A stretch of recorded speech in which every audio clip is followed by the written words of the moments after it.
we're touch base on reflux and Barrett's, and I think it's a it's especially interesting topic because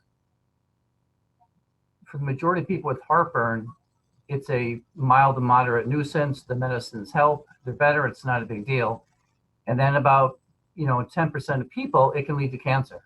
And so the approach to how you find patients with Barrett's, and then what we do with it, is an interesting area and something with a lot of good, clear answers. So we'll start with, the incidence of cancer in the last several decades.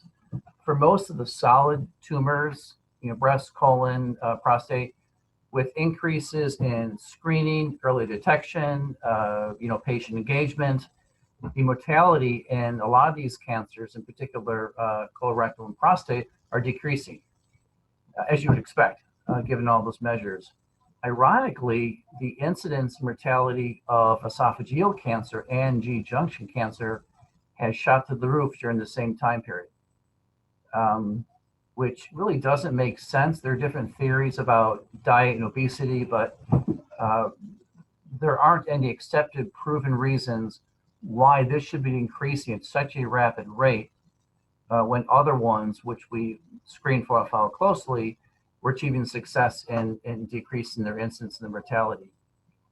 What's additionally confounding is, for most of the solid cancers, colon, prostate, they're random gene mutations, right? I mean, there's a small percent, probably 10 to 50%, which have a familial component, but the majority of colon cancers and other solid cancers are just random gene mutations. And those we certainly can't predict, can't prevent. So we're left with just screening the high-risk patients and trying to find early detection.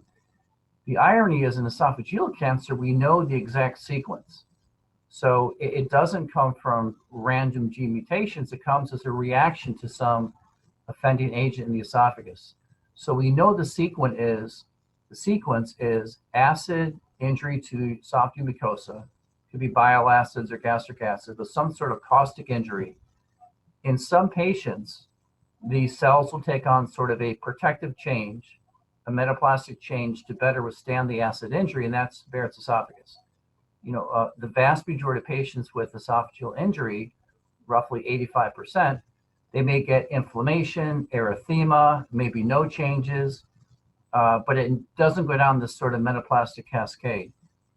And this minority of patients, for unclear reasons, with that same injury, the cells are programmed to form a metaplastic change to better protect themselves from the injury. And like any cells in the body, once they change and become metaplastic, there are one or two gene sequences from changing further again to dysplasia, which leads to cancer. So this sequence of acid injury, Barrett's metaplasia, degeneration to dysplasia, and cancer is a very well-defined and understood sequence. So if we could just target the Barrett's and either prevent it from happening or identify it when it does occur and ablate it, you would think we would have much better control over the cancer sequence. And contrary to this rising rate, you can make much better steps in decreasing the progression. So, the question is this is all about esophageal adenocarcinoma. We'll sort of leave squamous cell proximal cancers who have a known, carcinogenic effect from alcohol and smoking. So this is just the adeno-CAs. So all distal esophageal adenocarcinomas come from Barrett's. So if we can find the Barrett's patients, and we now have the ability to do eradication, get rid of the Barrett's. If we could find the patients with Barrett's, really no one in 2020 should ever get esophageal cancer. So the first question is, how do we find Barrett's patients? Who do we screen for Barrett's? If you see people in the office, what are the risk factors to make you think that this person could have Barrett's? Well, the data is pretty well established that in people with chronic reflux, and that's described as having heartburn symptoms at least one day a week for at least 5 years, that about 10 to 50% of those patients will have Barrett's. And that's sort of a good established all-comer data. Whoops, I lost my... So within that second, people with chronic reflux, there's certain patients that we know have even a higher risk of developing Barrett's. And so these are sort of the poster boys, literally boys, for getting Barrett's. And it's more common in Caucasians, it's more common in men, it's more common in those who smoke and are obese, family history of Barrett's esophageal cancer. So if you have, 10 people with chronic heartburn symptoms, some are Indian females, some are Asian, but those white men in that category have a more elevated risk of developing Barrett's. So in terms of and by screen, we mean doing an upper endoscopy, right? So if you see someone with heartburn, the only way to know for sure if there's Barrett's is to do an endoscopy. And so the people with chronic reflux and obese males, white, they have such a higher incidence that it's been well established that they should be screened, have an endoscopy, look for Barrett's. And so, they have an increased risk of esophageal cancer. So these people we should all refer for an endoscopy. So, taking that information in terms of sort of guidelines for the American Gastro Association, again, this is the question is who do we look for Barrett's in? So, it says that the number of patients with reflux compared to those who get cancer makes it cost ineffective to screen all patients with reflux. So the recommendation is to screen just those people at high risk, like we mentioned, white males, obese, and come to a decision whether endoscopy is reasonable to try to pick up Barrett's esophagus. So with that, those recommendations in mind, these are who we should do scopes to screen for Barrett's in our reflux patients. We think men with chronic reflux, more than 5 years, at least a week, as well as other risk factors, whether it's being obese, smoker, we think they warrant an endoscopy. They say screening females is not recommended. So females with heartburn, just saying, should not be screened unless they also have added risk factors of maybe a family history of cancer, obesity, smoker, then they may be screened. And they recommend not screening, the way we screen colon cancer in general population, that's not recommended for esophageal cancer, just because the incidence is far lower than colon cancer. Now for screening, most of these are endoscopies. You can do unsedated transnasal endoscopies, which some primary care offices do, which is a reasonable way to go to just pick up if there's Barrett's. But so these people, they're saying if they have a high risk of getting Barrett's, these are who you should screen.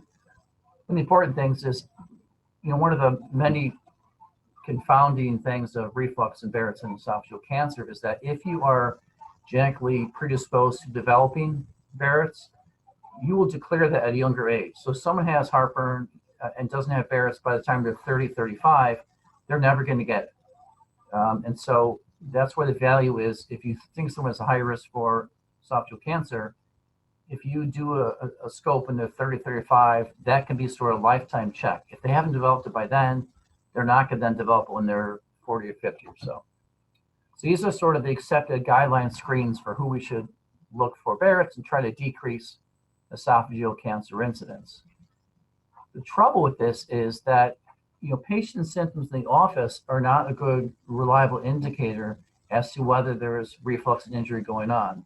So almost half of people with Barrett's never had any reflux symptoms at all. So 40% of patients with Barrett's are asymptomatic. It's all silent reflux. Consistent with that, about 40% of patients who have esophageal cancer never had reflux.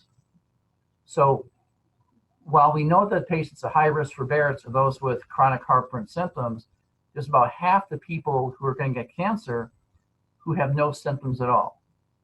And we've already determined it's not cost effective to screen everyone with a scope. So right away, we're at a real limitation for picking up precancerous esophageal mucosa with almost half people not having heartburn. The other confounding fact is that while the majority of patients are men, in both the Cleveland Clinic's experience and our registry here at Georgetown, about 25% of our patients with Barrett's are women.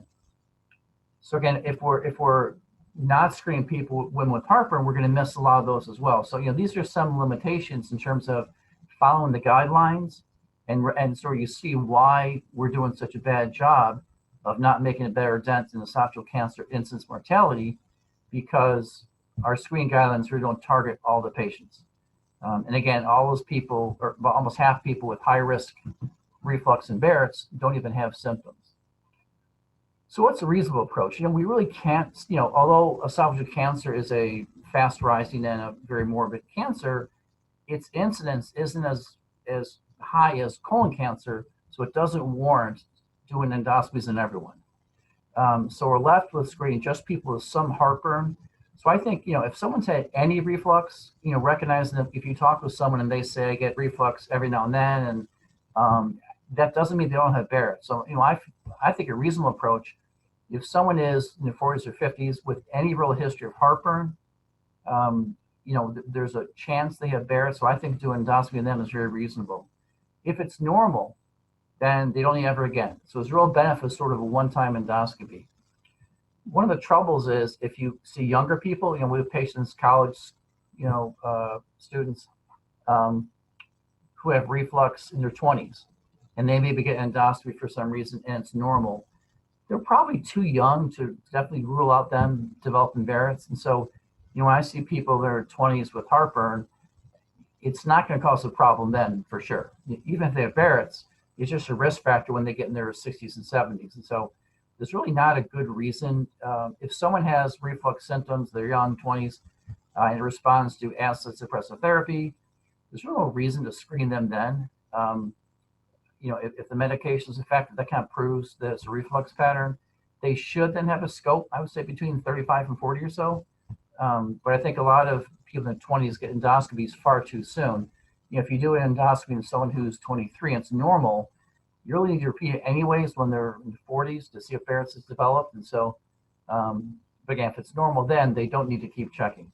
So that's kind of some of the conundrums on who we recommend endoscopies for, and how we're really missing a large portion of patients who have precancerous epithelium because they don't have symptoms. And so there's not a real good solution to screen asymptomatic people, other than, I think, lowering your threshold if there's any history of esophageal cancer in the family, any history of reflux. Then I think, if it's approved by insurance, I think doing endoscopy is very reasonable in those patients. Certainly, if they have chronic symptoms and a family history, it certainly warrants it. And again, while Barrett's and esophageal cancer is less common in women and other ethnicities, it's not zero. So we see, Asian women with it, and Black women. And so I think, sort of when you're there in the office with the patient, you can tell that while it's certainly less common as a Black woman, they'll have Barrett's and cancer, it's not zero. So with chronic reflux, they certainly warrant an endoscopy as well. So the other approach is when we find Barrett's. John, this is John. Can I ask you a question? Yeah. Is there an alternate mode for detection? Like, I think it was Dr. Fleischman from Arizona who was looking at these kinds of. Was looking at different type of esophageal cancer, but they basically take a sponge on a string and have people swallow it, and then you pull it back up. That's a great thought, Sean. Right. That's called the ESO sponge. Now, it's just approved by the FDA within this past year. So that's a great point, Sean. I should mention that. So it's a pretty neat idea. It's getting cytology, not histology, and it's a little compressed dry sponge on a string that you swallow. And when it passes in the esophagus and the stomach with acid, it sort of expands. And then you wait, I think, 10, 15 minutes or so. And now it's sort of a round, enlarged, sponge. And then you pull the string back. As it scrapes through the GHS, the esophagus, it grabs cells, and they put that in a solution, get cytology. That's a great point. So that, again, that's, in China, where esophageal cancer is so much of a higher incidence and access to anesthesia is really limited, they do this sponge technique in rural areas. They have been for decades. And so it's approved here now. It's apparently fairly uncomfortable. So that's maybe one limitation for patient access. But yeah, it's probably very cheap. It's much cheaper, I'm sure. I don't know the exact sensitivity offhand, but that is one. The other way is a transnasal scope in the office. That's going to be more limited access, but you can't get biopsies with that, but you can see if there's visual Barrett's. But the cytosponge is something you can do in any primary care office. I know insurance reimbursement and things like that, but other than it, apparently it's fairly uncomfortable but I think for just a few minutes. But that is a new technique, Sean. Good point. I forgot to mention that. So we do find it. So we now, in the past, when you found Barrett's, we just followed it, every couple of years. And if patients ever developed high-grade dysplasia, because the cancer progression risk was so high, they would go for an esophagectomy then. I mean, when I was a resident fellow, Barrett's and high-grade dysplasia was enough to warrant, and doing esophagectomies was sort of a routine standard of care then. In the last maybe 10 years, there's been different endoscopic devices developed where we can ablate and burn off the squamous epithelium, get down to the lamina propria, and if the patient's then on a very high reflux, acid-poor environment, healthy squamous cells grow in. And that's called endoscopic ablation eradication therapy. And that was sort of 10, 12 years ago. It was new on the scene, and a lot of studies assessing its efficacy. It's now shown to be very effective. And so now we can do it. The question is, who should we do it on? And so then we find, again, sort of stable non-dysplastic Barrett's. The discussion now is, do we just follow them, or do we recommend eradication therapy for them? So again, in the old, before, the 90s and before, we would just follow them. And if there's any evidence of intramucosal cancer or high-grade dysplasia, they will get an esophagectomy. We now have different ways to, if patients have an early little focal cancer we can see, very like a T1A cancer, or just high-grade dysplasia, if there's a focal lesion, we can do what's called mucosal resection to cut that out. And there's different ways to then ablate the remaining mucosa. We can use heat therapy, which is radiofrequency ablation, or cryotherapy to freeze it. They both have the same effect of causing necrosis and apoptosis of the squamous epithelium, and under high acid suppression, healthy cells grow in. So to give idea of how limited space we're talking about, this is the esophageal wall, and this is the epithelium here, but the lamina propria. If it's just Barrett's with dysplasia, it's confined all just in here. So it's truly just Barrett's and dysplasia. It's just an epithelial process. If you get any sort of intramucosal cancer and it dives into the lamina propria, into the musculus mucosa here, the ablation techniques wouldn't be enough. We have to do some deeper, what's called mucosal resection. So it's very important when we do our endoscopies and get biopsies that we know exactly what we're dealing with. Again, if it's just confined to the surface, that's these days readily curable with some type of ablation. If it goes deeper, there's a very small margin between invasive cancer we're getting the lymph nodes and just Barrett's dysplasia. So this sort of local endoscopic staging becomes very important. We do these mucosal resections where we can cut down into the deep submucosa, and then we can assess for lymph node involvement and all sorts of things that, so again, if we can confirm it's more superficial, and if the early cancer is confined to this upper layer, we can now manage these people endoscopically that all were getting esophagectomies in the past. So for instance, this is a patient this is the GE junction, and they were being followed for Barrett's, and the biopsy showed high-grade dysplasia. And so you would think that with this precancerous condition, they would be a good candidate for endoscopic ablation therapy. But what you worry about is if you're just kind of burning off the surface, if there's a cancer extension deeper in the wall, you're going to miss that, and the patient will later progress in a year or two with nodal metastases. So this is an example. This is a small little bump at the GE junction. Again, the biopsy of the epithelium showed just dysplasia. We do mucosal resections, and we get down deep to this is the submucosa, and this confirmed it was invasive cancer.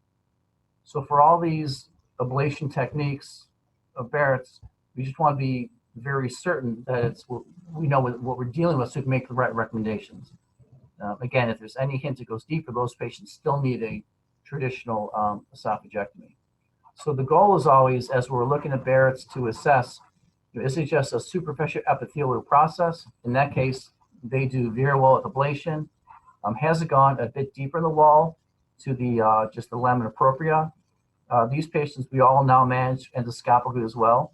And these all used to get esophagectomies. We all now manage these just with the scopes.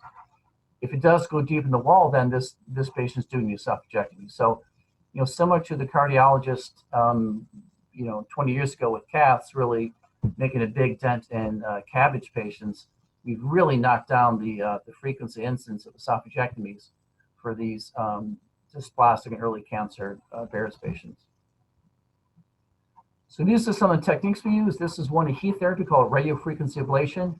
And they're just devices we put through the scope, and it's just thermal wires that burn the epithelium. There's different sizes and shapes based on the Barrett size and length. And so, this is a 3 centimeter long balloon. We put it through the scope, it blows up and just burns the lumen of the esophagus. It's different sizes and shapes, again, based on the area we're treating. It's just an outpatient procedure. So say if this is their Barrett segment, we just line up the balloon, delivers heat, you get sort of epithelial damage right away. We burn the whole area off.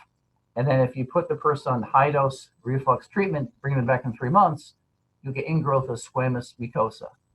And again, this is the esophageal wall. These ablation techniques treat just the epithelium, it just peels off the epithelium, and then the stem cells and appropriate grow in healthy squamous mucosa. So it's really been just a fantastic device they've devised. And I've been doing this. We do the most in the area, and this is kind of what I do, and the effectiveness is just remarkable. We see a lot of elderly patients with high-grade dysplasia, early cancers, and esophagectomy would and was for other patients pretty debilitating. And the fact that we can just treat these endoscopically now has really been a major game changer. To show you how it works, so this is a patient with long segmented Barrett's. You see the pink healthy squamous mucosa and the orange area Barrett's, and this showed high-grade dysplasia. Again, you can't see where it was, but there's some sort of focal high-grade dysplasia. So we put the catheter in, and we just line up these are the heat coils, and it just blows up and delivers heat energy, and right away you get this sort of burning off of the epithelium. When we get down, this is just the epithelium peeled off here. This is down the lamina propria. And we put these people on high dose, BID, PPI therapy, come back in a few months, and all this healthy squamous mucosa grows in. It's really remarkable.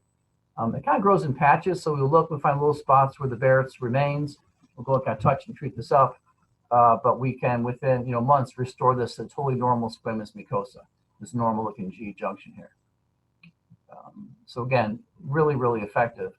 And again, and the standard treatment center for patients with dysplasia, this is accepted as the treatment of choice. For people with sort of regular non-dysplastic Barrett's, then it gets a bit more controversial. Do they need this treatment or not? Just because patients with Barrett's, most of them will not progress to cancer. So that's the area we discuss and debate back and forth. And even, one of the other things with Barrett's is the length the person has, whether it's this short area that's just a centimeter long or whether it's 10 centimeters long, whatever size they present with, that never changes.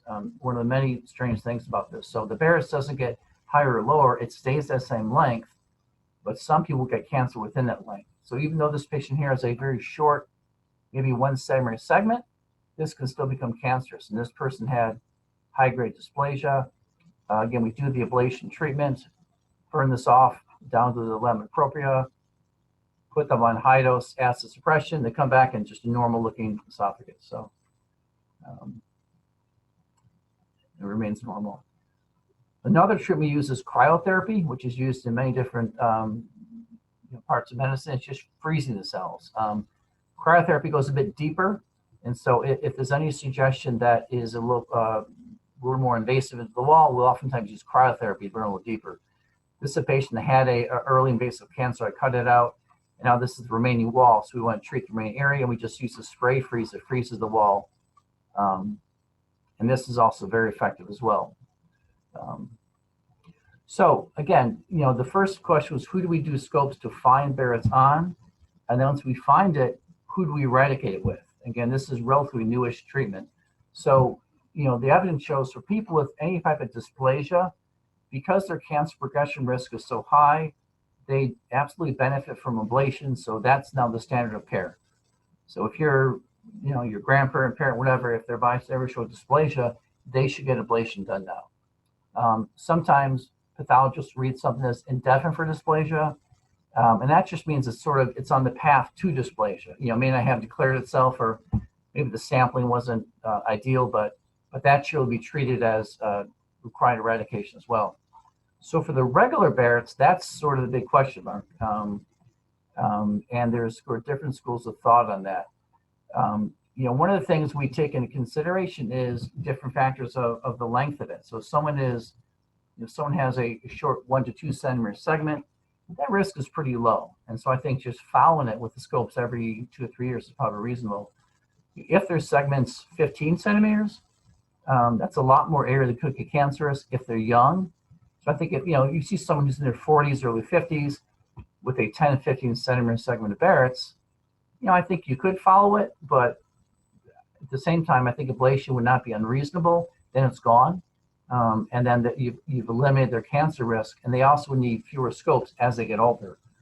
If someone's in their late 70s, 80s, I think their risk is pretty low. So I think following them is reasonable. So it's kind of looking at different factors for that. In terms of the data where this came from, just to go through some of this. So this was, the first big look at patients with high-grade dysplasia, and the question was, is their rate of progression of cancer high enough where ablation should be done? This is a randomized controlled trial. And so the take-home point was, in the people that weren't being treated, just followed, over the course of a year, 10% almost were going on to cancer versus 1% in the ablation. So based on this, ablation for Barrett's with high-grade dysplasia became the standard of care. Similar study with low-grade dysplasia, same type of thing, randomized controlled trial. Over the course of a year, again, those with low-grade dysplasia who weren't treated, just followed, almost 9% went to cancer versus 1% in the ablation. So these two studies kind of made eradication therapy the standard of care in Barrett's patients. And this is sort of accepted in the New England Journal, several years ago. And same for indefinite for dysplasia patients, similar type of thing. Again, looking at randomized controlled trials, those you treat rarely progress. Those were just followed, again, about 10 to 12% chance went on to cancer within a year. So based on these sort of landmark studies, it's now been accepted as a standard of care for any sort of dysplasia on the Barrett's biopsies. So the discussion is the nondysplastic Barrett's, and there's no easy answer for this. One of the sort of ironies is if you have a colon polyp and adenoma, its risk of going on to a cancer is about 0.5% per year. But because adenomas are so common and so frequent, and a study showed that remove them impacted mortality, then colonoscopy became recommended in, I think, the late 90s, I want to say. But this is simply because the incidence of colon polyps is so much higher than the incidence of Barrett's. But once you have Barrett's, its risk of progression is exactly the same as a colon polyp. There just hasn't been a study to show a decrease in mortality, but that's sort of one interesting point that makes you think, if we're getting rid of colon polyps, should we get rid of Barrett's as well to decrease cancer incidence? Again, the two factors is Barrett's isn't as common, which makes the study much more difficult to do. This is a paper I co-wrote with some guys around the country several years ago, just arguing that that patients with Barrett should be considered to have ablation for. One of the factors is that at the microscopic level, even in Barrett's mucosa, well, histologically, the pathologist will see metaplasia changes. If you do molecular studies, you find a lot of gene mutations. It could be, p53 genes, different oncogenes, tumor suppressor genes. There are defects that are already in nondysplastic Barrett's that can predate the development of cancer. So the whole biology of the mucosa is really pre-malignant. And so, again, there's no right answer, but I think, the big factors are if they have a family history of esophageal cancer, if they're young, 55 younger, a long segment, they all have increased risks of progression to cancer. So ablation of just even, nondysplastic Barrett's would seem to be reasonable. So in terms of the guidelines, this is the American GI Association. Again, we do surveillance, meaning we follow people with Barrett's every 2-3 years or so. It just sort of makes sense, but there's no proven study showing this really affects mortality. So based on the studies I showed you, the feeling is patients with high-grade dysplasia, They should all have ablation done to prevent cancer. Patients with low-grade dysplasia, that should be discussed with them as well. And the sort of big taking point is people with non-dysplastic Barrett's. It's sort of you individualize that decision. So again, based on patient, informing the patient, their feelings on issue. Some patients have a heightened sense of sort of anxiety about having Barrett's. Others are don't care so much, and so that sort of figures in as well. But I think the big risk factors to talk about patients with is the length of the Barrett's, the age of the patient, and any family history of potential esophageal cancer as well. So again, the future of this is that we traditionally follow just histology, looking for dysplasia, make a decision based on that. But if you do, there's some labs we use that do molecular sequencing, and we do cytology brushes. They give us a readout of markers of different gene mutations that can kind of paint the picture for, is this likely to progress or not. So that's become something else that can be helpful to discuss with patients. And if we see a patient with regular Barrett's, but their cytology shows some mutations suggesting they have higher increase of cancer progression, then that might move us towards recommending ablation for them. So again, our current guidelines recommend our clinical ones, the patient characteristics, the histology, but we're now incorporating the molecular profile of the esophageal mucosa to help figure in that question. I think that the biggest problem is in finding Barrett's, and so like Dr. Welton said, if that sponge, it's called the ESO sponge, if that was, I'm not sure it's insurance reimbursable status. I do, if it was maybe less uncomfortable and more prevalent, that's something you could do easily in people in the office, and that'd be a fantastic way to pick up Barrett's. Again, it's those people, that huge population of asymptomatic people with silent reflux that pose the biggest problem. But if someone has Barrett's now, they should never get cancer. With our ability to eradicate it, if you get them in a screening protocol, these days, really no one with heartburn should ever get esophageal cancer if they're kind of sent to the right people and managed appropriately. The worst part is you see people with chronic heartburn, they maybe weren't referred, never had endoscopy done, then they present with dysphagia and they've got a big mass there. So that kind of breaks your heart, because if we refer the right people and pick them up early, really none of them should ever go on to esophageal cancer. So that's been some big changes in our field the last couple years.